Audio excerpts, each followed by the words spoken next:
Revelation Revealed, Part 4, Section 33, 144,000, Revelation chapter 7, 1 through verse 8. Verse 1 says, "After this I saw 4 angels standing at the 4 corners of the earth, holding back the 4 winds of the earth to prevent any wind from blowing on the land or on the sea or on any tree." Now, the 4 corners of the earth, some people right away get bent out of shape. The earth really doesn't have 4 corners. It's a ball shaped. Well, 4 corners, just an idiom representing north, south, east, and west. We don't have to make a big deal over that. Verse 2, "Then I saw another angel coming up from the east." Interesting, he comes from the east. Won't comment too much on that, but east does have, especially in the Old Testament, a prophetic significance. East is more of a holy direction than the other 3 directions. "Having the seal of God, the living God, he called out in a loud voice to the 4 angels who had been given power to harm the land and the sea." So 4 angels of God have been given power to harm the land and the sea. This is judgment.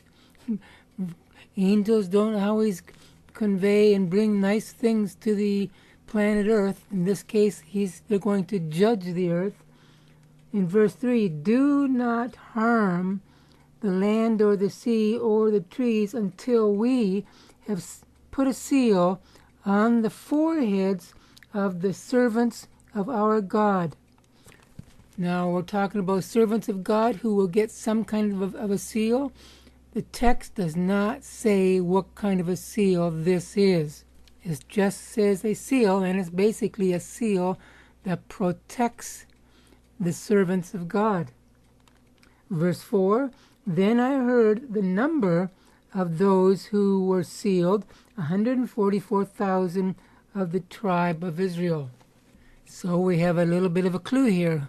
Who are these servants? They are Israelis, and as the rest of the text states, 12,000 from each of the 12 tribes of Israel. There's 144,000. I believe there is a literal 144,000. This is not symbolic. There's 12 tribes, 12 from each tribe. 12 is the number of government in the Bible, so we have complete government, 12 times 12. Now, if you look at this list of 12 tribes of Israel, you don't see, for example, the tribe of Dan. There is some evidence from the Old Testament that Dan is excluded from this list because they were the tribe that introduced idolatry into Israel. When you look at the list of the 12 tribes of Israel in the Bible, there are a few, maybe, I'm not even sure how many, but a number of them. On very few occasions do they all give the same listing. In this case, Dan is excluded.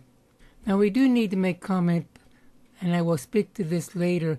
In chapter 14, we see another 144,000, and we will have to determine when we get there, is this the same 144,000?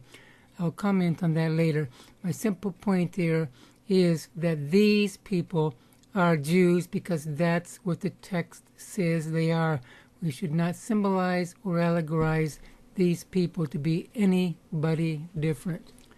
There is one other tribe that is left out of this list, and that's Ephraim. So you have Dan and Ephraim both left out, and they are replaced with Levi and Joseph. Deuteronomy 29 verses 18 through 20 tell us that anybody who disobeys the Lord by idolatry will be cut off from the tribes of Israel, and thus this might be why Dan is not on this list.